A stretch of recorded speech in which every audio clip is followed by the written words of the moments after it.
Greetings and welcome to another edition of The Pedal Shift Project. The Pedal Shift Project is a series of conversations, thoughts, and experiments around the bike touring lifestyle. From tips and tricks to ideas on how to ride your ride. Let's shrink the world by bike. Show notes and more are at pedalshift.net/234, and you can email the show at pedalshift@pedalshift.net or text me at 202-930-1109 and check Pedal Shift out on all the socials as well. Hello, everybody from still snowbound West Virginia. Because it's still sort of generally cold and snowy, touring's not a thing right now. Planning for touring, as I've been talking about, certainly is. I was able to take a day recently to further scout Pennsylvania Bike Route S from where I left off to the Philadelphia area. And it ended up being so interesting and so much, I'll use a podcasting word here, content, that I think that it is worth laying out to you over the course of the next several episodes. So surprises, a lot of lessons, and it's going to impact future tours. And yes, indeed, I said tours with a plural there.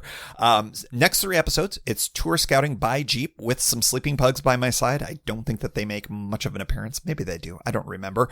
I did this, by the way, I should mention, safely with full attention paid to my driving. I was fully socially distanced. In fact, the only time I really left the vehicle for anything was bio brakes and for fueling up the vehicle. So that was basically it. So I want to remind you to go to episode number 230, Pedal Shift 230, for episode 1, which is now retconned to be the Phantom Bike Route. So yes, this is Attack of Pennsylvania Bike Route S on this episode. So yes, we are going full Star Wars references here because, of course. Last but not least, a little bit of housekeeping before we get rolling here. We've got some new music that I want to give you a shout out for. Actually, I want to shout out the music for you. There we go. Proper word order. First of all, friend of the show, Dittus, has got a brand new track, which is a cover of an obscure 80s track. It's got awesome 80s vibe. Preview it now. It drops March 2nd, and I've got a link in the show notes. And also, Jason Kent, Sunfields, has a brand new album out. It drops on March 12th, but its full track, its first track, called Got Some, But It Ain't Enough, is available right now. I've got links in the show notes for both of those. These are folks that are close to the show and that make music. And of course, you know Jason Kent from the theme song, which is based on his song America. And of course, you know Dittus because he's been on the show almost as much as I have. So again, links in the show notes. Go check all of those out for a March 2021 drop. All right, without further ado, let's do some scouting. Good morning from I-81. I-81, you're asking? Tim, what's happening with this whole bicycle thing if you keep doing podcasts and vehicles?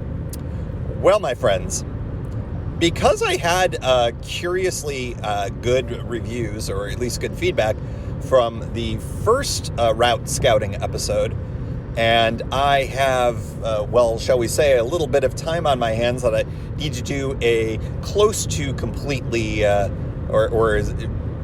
we'll just say quarantine-ish, you know? I mean, I'm obviously going to have to get gas because I'm in that kind of place right now. I thought, wouldn't it be funny if I could take the dogs and go on this fine day, scout out further than Chambersburg, Pennsylvania. So today we're going to do that. So I'm doing this fast forward style by being on the interstate. So we're going to skip the day 1 scouting that I did on the prior episode. And of course, if you haven't checked that episode out, please feel free to do that. But yeah, we will be starting there and then continuing eastbound on Pennsylvania Bike Route S. A quick bit of background. When I first started looking into this, I thought I would stick on US Highway 30 the whole way.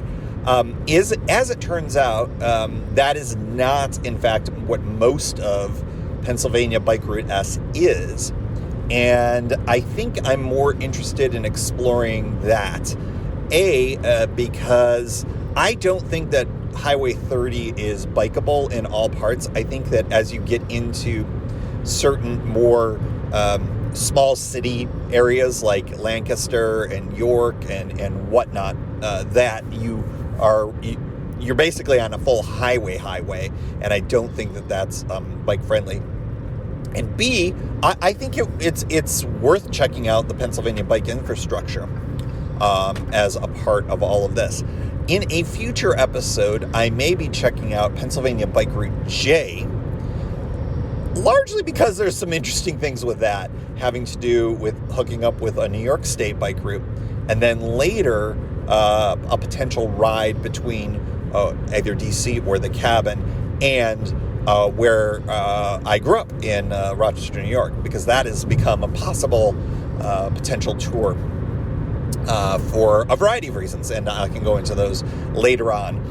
And did I mention the Empire State Trail? The Empire State Trail is another thing as well, and I know I've gotten a lot of folks writing in asking about what that is all about, and I've been doing some background research on that. So route scouting, until we can do actual riding, seems to be a thing. Whether I will be doing it with eyes on the road like I am today or not, that is to be determined, and based on time and, shall we say, interest, because it's a lot of driving when it all comes down to it. And a lot of this is replaceable, as I've done before, with Google Maps and Google Street View, more importantly, and of course Google Earth as well. What I'm most interested in today is seeing a couple of things. Number one, what does the road look like? What's the shoulder look like? What's the traffic look like? And number two, what's the elevation profile? I get the impression that there's not a lot of shall we say, hilliness between here and Philadelphia. But I'd like to see that. I think that early on in this trip, there definitely is some climbing.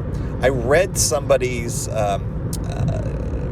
tour journal on Crazy Guy on a Bike of Route S, and it sounds like that to the west of Chambersburg, things get gnarly real quick, because you're going through the Allegheny Mountains, essentially, which is of course part of the mountain range that the mountain in the backyard of my cabin is. And for you West Coast people, East Coast mountains are very different than West Coast mountains, so we can make fun of that.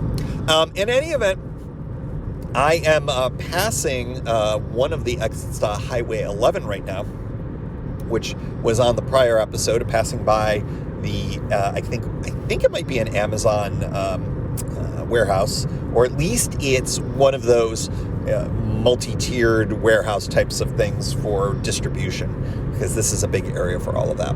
All right, next stop will be Chambersburg, and then we're just going to start rolling and seeing what Pennsylvania Bike Route S looks like. Join me, won't you? All right, Chambersburg. And I am getting ready to check out the damage on the other side of I-81 here. So this is literally continuing where I was. No sidewalk, 2-lane busy road. And it is not ideal, I will say. And I know that it's going to be like this for a while, at least a mile or two. So I think, as I had mentioned before, the best bet for me would be to do this at an early morning hour. And the good news is that because I'm at least going to be doing a mixed camp.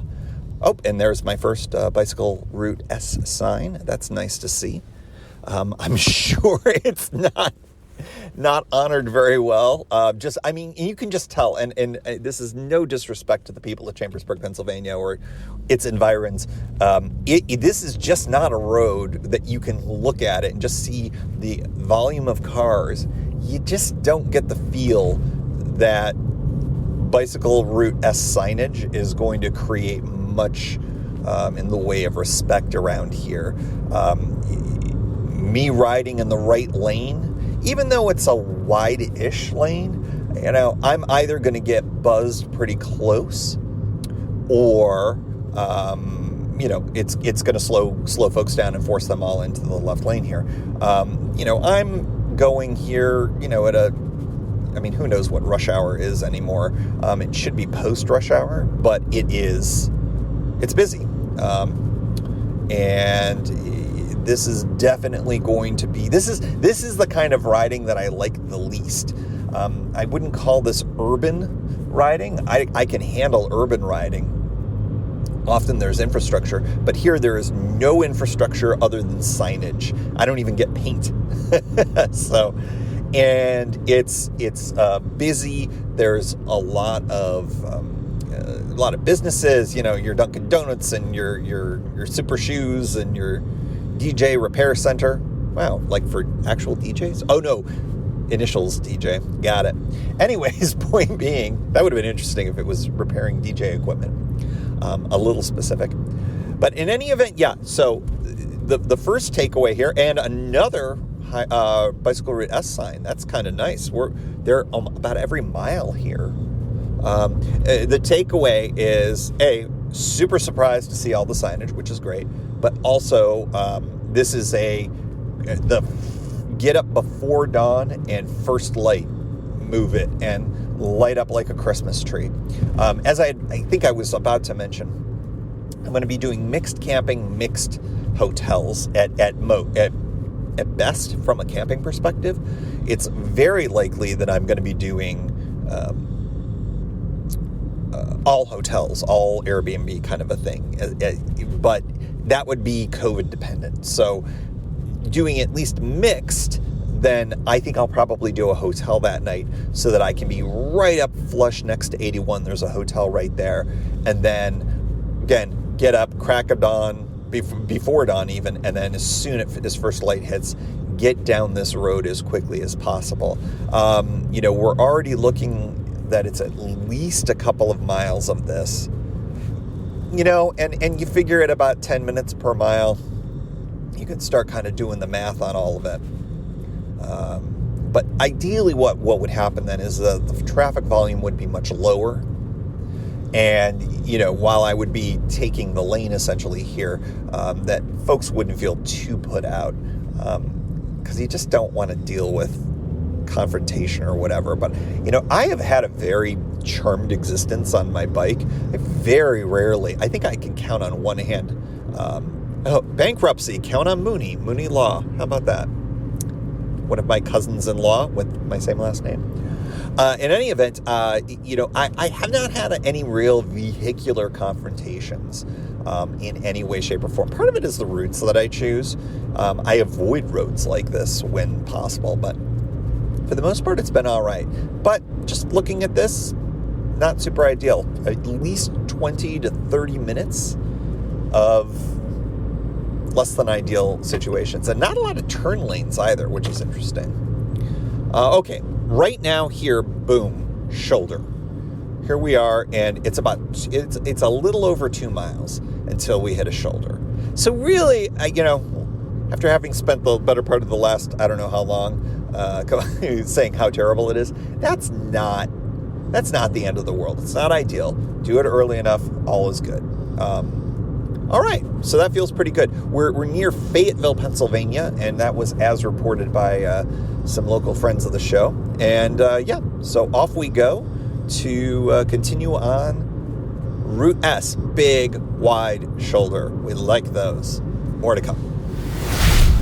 A couple of things of note, the Michaud State Forest and Caledonia State Park, and the Appalachian Trail, interestingly enough, which is a friend of mine, although I've never really hiked it per se.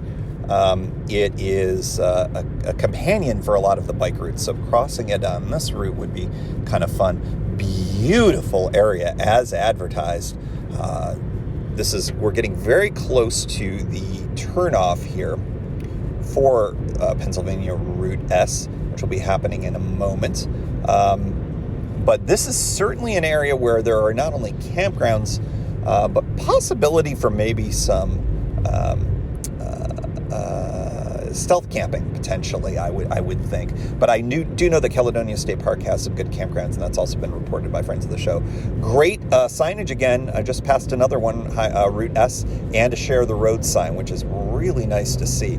Here, however, since Fayetteville, it has been a nice wide shoulder.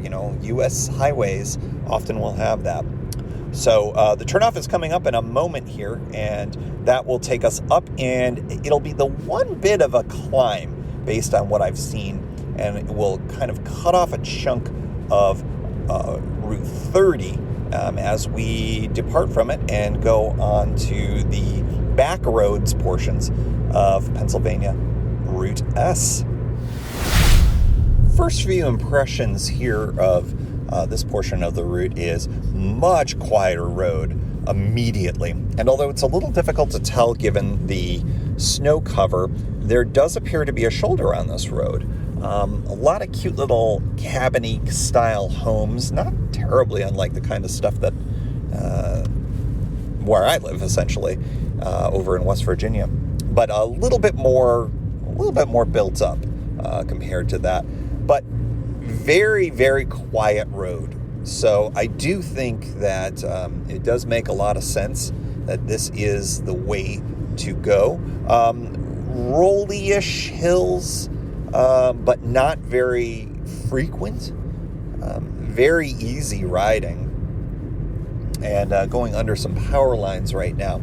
So the surprise of this to me was the shoulder.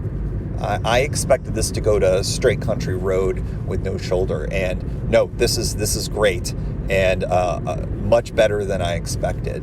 So this that was a point where I was sort of like, oh, do I deviate? Do I stay on 30 or do I follow the bike route? I think following the bike route is definitely the way to go for this part of the trip.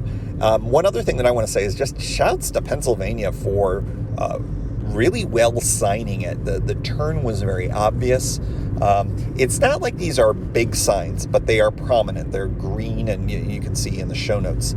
I'm sure I'll include a few pictures of them. And the Buchanan Fire Department, you'll miss this, unfortunately, on February 19th, because it's already passed. Meat raffle. The things you see on a scouting trip and a bike tour, let me tell you. All right, more to come. This is Pennsylvania State Route 234, and we are back in orchards and fruit farms, and what a glorious looking bit of landscape. And that's just even here in the winter. I mean, in the spring, and this is good. This is going to be stunning to ride on. I'm pleasantly surprised. You had to figure that it was going to be a beautiful area just because you were getting off the road. You're in a rural part of the state, but beautiful pine forests, and then these fruit orchards are quite the surprise. Even a winery that I passed by. The terrain is getting a little more hilly. But interestingly, it's much more downhill, and I'm going down a pretty substantial downhill grade right now. And given that it's winter and it's a little icier, but wow, just stunning views here in this pine forest. Now, interestingly, here we are. There is a bridge that is out, and that is interesting, because I think that would have been the route. So, scouting mission, really good to see. So that was a really stunning look, but I think that it's possible that Pennsylvania Route S may be a non-option with that bridge outage. So we're going to have to see. More to come. Okay. Christmas tree farm here. This is a back road. I'm not getting a signal, so I am giving this we're just going to give this a shot. It looks like I'll be crossing the river or the stream or whatever, where that gets me to the other side of where that outage is. It is interesting because when all is said and done, this may end up. Okay, got over that was quick and easy. This may mean that this part of the route is actually not a great idea, and then I may be better served going on Highway 30. Interesting. Always fascinating to see how little things like this can get in your way. Now, it does appear this road continues, but does it get me back to 30? That is the open question. It does. It does. But all the way back to where I came back, where I started. So when all is said and done, it's very good that I did this little trip, this side trip. And you can tell I record these on the fly, right? What I have just discovered is that, and it would have been really bad because it would have been miles of riding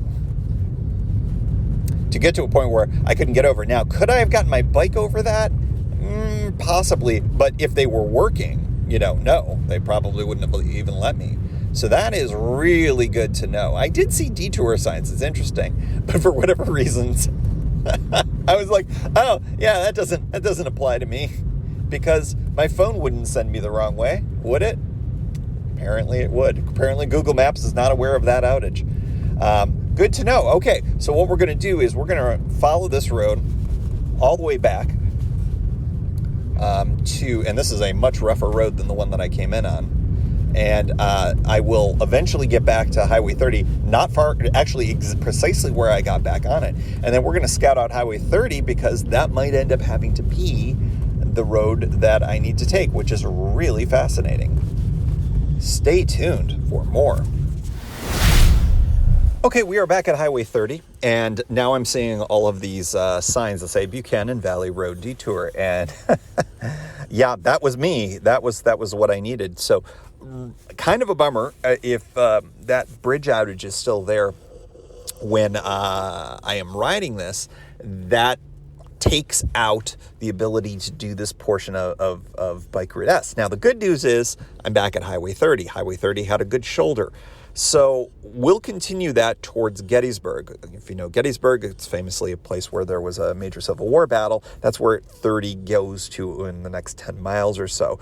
There may be the opportunity to take 30 almost all the way into York. Now, if memory serves, that's where things get a little bit gnarly because Highway 30 turns into sort of more highway, not bike-friendly highway. So we'll see. I think that the Buchanan Valley Road detour sign may be a helpful hint as well. So we're going to continue going on and seeing if this is a salvageable part of the route by doing this detour and seeing if there's a way to either rejoin Bicycle Route S or to sort of bypass it until we get to York, which would probably be roughly about the end of my second day. So more to come.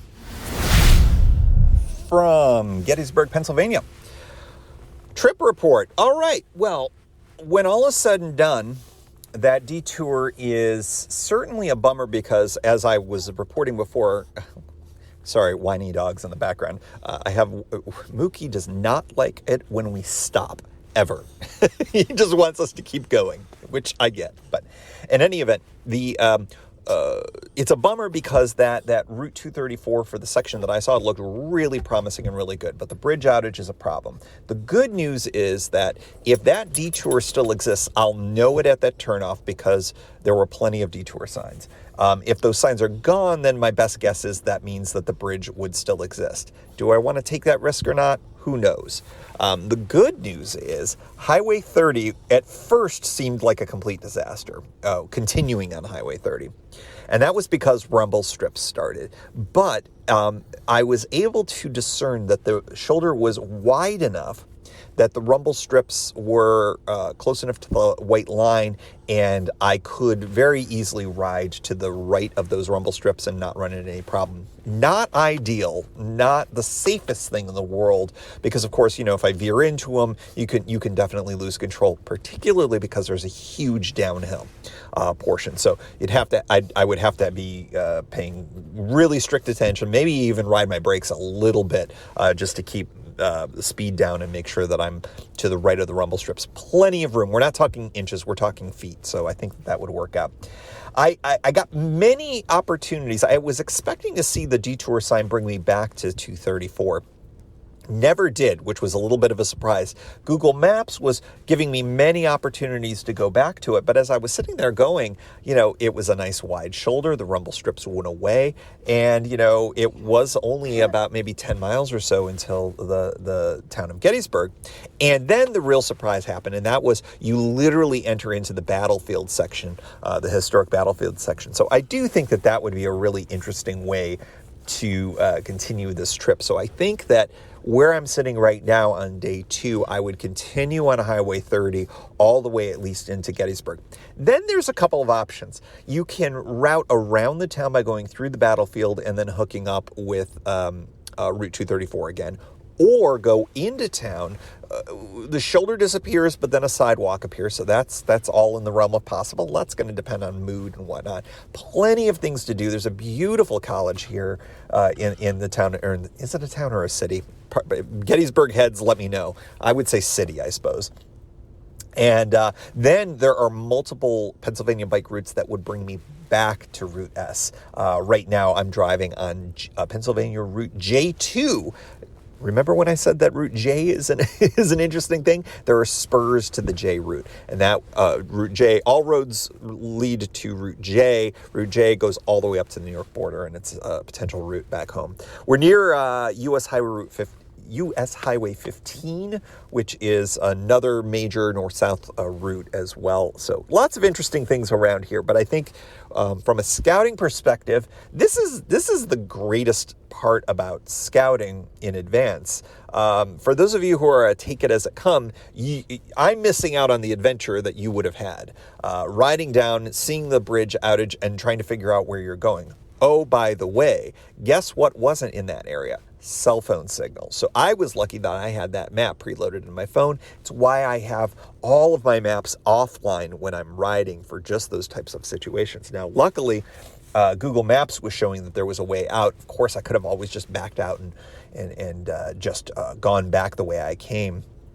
Would have worked out just the same. So, for a scouting trip, for a planner, hey, I just figured this all out without having to ride extra miles. For those of you who love your adventure, that would have been an extra bit of adventure there for sure. But you would have gotten to ride that beautiful section that I probably now will not. All right, we are going to continue. I'm going to return to Bicycle Route S in a moment. We'll be back on 234, and we'll be taking that all the way into the city of York. Now, York is a much larger town, and this is going to be a lot more interesting. Hotel opportunities, probably not a lot of camping opportunities. Here in the Gettysburg area, there's a KOA and there's things like that, but I don't think it's as many miles as I'd like to ride in that particular day. So we're going to keep going to York and see where we end up, and then continue on Bicycle Route S going eastbound because it's still pretty early yet. Who knows how far east we shall go today in this scouting trip. All right, in Heidlersville, Heidler's something, Pennsylvania. Sorry, missed the sign. I am now back on Pennsylvania Bike Route S. It's Pennsylvania Highway 234 in this section of the state. Route J2 was the connector in Gettysburg, and it was just fine. It wasn't great. The shoulder was fairly non-existent. And the road quality was just okay. Nothing like the horrible roads on the Ohio bike routes that were connecting me between, basically in my connector between the Gap and the Ohio to Erie Trail. Those were fairly miserable. This was just fine. Interestingly, we're starting to get into more of a hilly dynamic. Nothing substantial, but definitely kind of the slow rollers, particularly towards the northern end of that connector. Now, of course, if I didn't have to do the detour, I would have just stayed on 234 and there wouldn't have been this big, long kind of connector. But I think that it's more than made up for by the speed at which Highway 30 would get me into Gettysburg. Added bonus, Gettysburg, of course, has a ton of services and opportunities for food and whatnot, which probably would be a good idea. Probably would be about middle of the day is my best guess in terms of any riding. So at this point, back on 234, and this goes according to Google Maps. And by the way, even though I'm using the bicycle directions for Google Maps, it is all Route S, and of course I'm driving. So it's saying it's going to take me 14 hours to get to the New Jersey state line. Of course, that won't be the case because of the whole driving thing. Here in this part of Bicycle Route S, we are a 45 mile per hour road and a very narrow shoulder. Normally not my favorite, but I think that once the snow all goes away, and by the way, there is still quite a bit of snow on the ground around here, and I suspect for the remainder it's pretty chilly, and we've had some snow in this part of the state. I think that the size of the shoulder will be a little bit better, a little bit more apparent. The fact that I can see it now with just the plowing, that says something. How well maintained it'll be, who the heck knows? Probably not great, but not the end of the world. I have to say I'm fairly impressed with this route so far. The adventure of the detour, I think, was actually kind of unexpected and fun, and it definitely shows how, hey, there's multiple options. There's lots of different ways to skin a cat, as they say. So this is quite a bit of a trip from this point on. It would be a couple hours of riding from here all the way to York, which would probably be the end of my day. Of day 2 for this adventure. So I'm just going to drive this, and then we'll maybe take a little bit of a break there, see what some of the options are, see what it looks like going into York, because at that point things get a little bit tricky in terms of the maneuvering around the city. York is fairly decent sized, so I'm going to be really interested to see how this all ends up working. My best guess is the bike route skirts to the north of York, but it may go right through the middle of it. I haven't looked at the map yet, so here we go. All right, we are in West York, Pennsylvania. I just turned off of Pennsylvania Route 234. It actually ended, and I am now on a different road. This is the continuation of course, good old Bike Route S, and I see my first person on a bike, which is nice to see. Very busy area in here compared to others. Definitely there's sidewalk options, but yeah. So that 20 miles was fine. Great rolling hills, beautiful scenery. I think the most interesting element of that whole area, the shoulder kind of ebbs and flows. It's fine. The speed limit is roughly 45 throughout all of it. That's fine. Couple of, hills of noticeable, certainly. But most importantly, how exposed it was. It was very, very treeless. So interesting to know. We all know my aversion to sunlight because I am the bicycling vampire. I never said that before, but I guess I am. So that's something to know. And it's also got obviously no services whatsoever. So making sure I have plenty of water and all that. It's middle of winter right now, so not thinking about that too much at this particular moment, but later on I might. So West York is starting to feel more urban-ish. It's definitely not the country towns that I was going through, but it is more dense. And so I do think that this will be a more interesting riding scenario here. But I think that the infrastructure here is pretty well built. I think this is probably where I would start looking for lodging options for the evening, a hotel or otherwise, Airbnb potentially. But I think we're just going to see what the look is through this part of West York and then going around into York to see kind of what's the best bet in all of here, especially if there's another section that's not unlike Chambersburg where it's you kind of want to be as close to where the bad riding starts so you can get a good start on it in the morning. Here, seems okay. Again, sidewalk options, wide roads. Even if it's a little busy, it's not that big of a deal. All right, shall we push more east, go into day 3? Why not? Continuing on, we are in the city of York right now, going right through the downtown area. And thought I would just take you along for the ride in this part. As I mentioned, it's much more of an urban kind of setup here. We've got Sharrows. The route, it has been signed, I believe. I saw at least one sign so far here. Classic kind of, whoa, got somebody right on my tail right here. Classic kind of city of this area, a little Baltimore-ish, if you will, in terms of just the brick row houses and whatnot. I've never actually been in downtown York before. Older vibe, kind of a, Rust Belt-ish vibe of a city that had prominence, years and years and years ago, but the infrastructure remains, but very, very beautiful in its own way, even here on a kind of a snow-filled winter day. So the route, as I'd mentioned, is going right through downtown York, which is a bit of a surprise, but it's not so bad. It is very densely trafficked.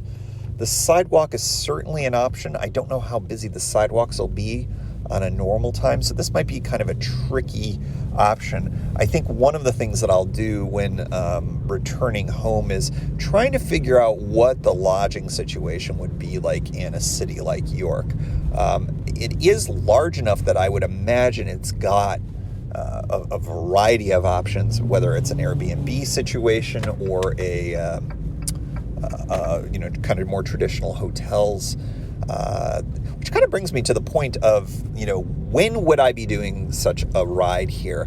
I think that this might be a ride that I wait until after I get vaccinated.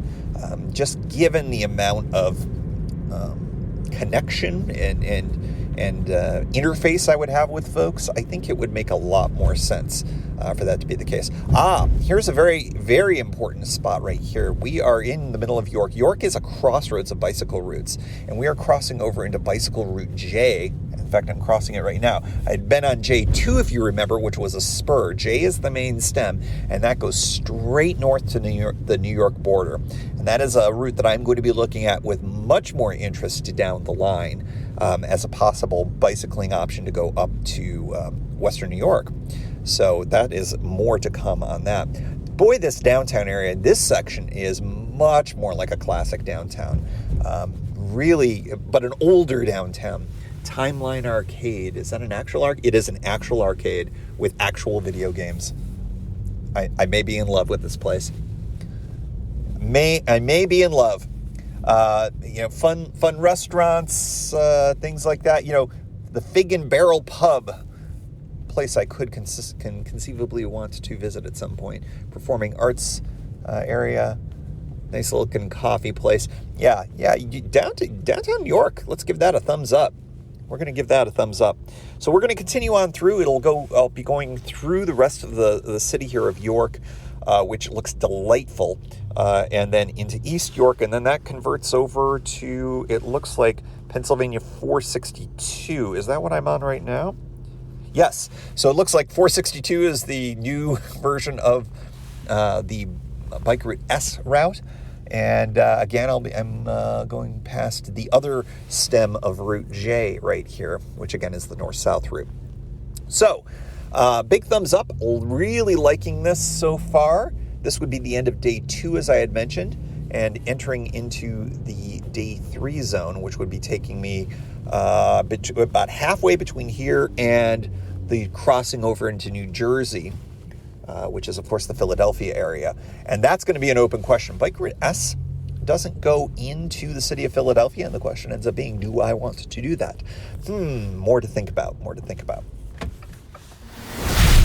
And And as always, we like to close out the show with a special shout out to the Pedal Shift Society. Because of support from listeners like you, Pedal Shift is a weekly bicycle touring podcast with a global community, expanding into live shows and covering new tours. If you like what you hear, you can support the show for $5, $2, or even $1 a month. And there's one-shot and annual options. If you're not into the small monthly thing, check it all out at pedalshift.net/society. On to the Society. Kimberly Wilson, Caleb Jenkinson, Cameron Lean, Andrew McGregor, Michael Hart, Keith Nagel, Brock Dittus, Thomas Skadow, Marco Lowe, Terrence Manson, Harry Telgadis, Chris Barron, Mark Van Ram, Brad Hipwell, Mr. T, Nathan Poulton, Stephen Dickerson, Vince LaGreco, Cody Florchinger, Tom Beninati, Greg Braithwaite, Sandy Pizzio, Jeff Muster, Seth Pollock, Joseph Quinn, Byron Patterson, Joachim Robber, Ray Jackson, Jeff Fry, Kenny Mikey, Lisa Hart, John Denkler, Steve Henkel, Miguel Quinones, Alejandro Aviles Reyes, Keith Spangler, Greg Towner, Dan Gebhardt, Jody Zeranin, Lucas Barwick, Michael Baker, Brian Bechtal, Reinhard Biggle, Greg Middlemas, Connie Moore, William Goffman, Brian Benton, Joan Churchill, Mike Bender, Rick Weinberg, Billy Crafton, Gary Matushak, Greg Latois Lopez, James Sloan, Jonathan Dillard, John Funk, Tom Bilch, Ronald Piroli, Dave Roll, Brian Hafner, Misha LeBlanc, Ari Messenger, David Grotke, Wally Estrella, Sue Reinert, John Letko, Stephen Granada, Philip Mueller, Robert Lackey, Dominic Carroll, Jackie McCulloch, John Hickman, Jack Smith, Carl Presso, David Neves, Patty Louise, Terry Fitzgerald, Peter Steinmetz, Timothy Fitzpatrick, Dave Fletcher, James Stratakis, David Neves, Mike Lazuski, Hank O'Donnell, David Zanoni, David Weil, Matthew Sponseller, Scott Angelo, Chad Reno, and new to the Society, Daniel Greger, and Spartan Dale. And thanks also to all past members for helping to make this show happen. Thank you for joining. You can find Pedal Shift at pedalshift.net for more great bicycle touring content. You can hear the Pedal Shift project through Apple Podcasts or your favorite podcast app. Opening music courtesy of Jason Kent off his self-titled album. The track is called America. Check out his band Sunfields' latest release, Mono Mono, wherever cool music is available.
And new to the society, Daniel Greger and Spartan Dale. And thanks also to all past members for helping to make this show happen.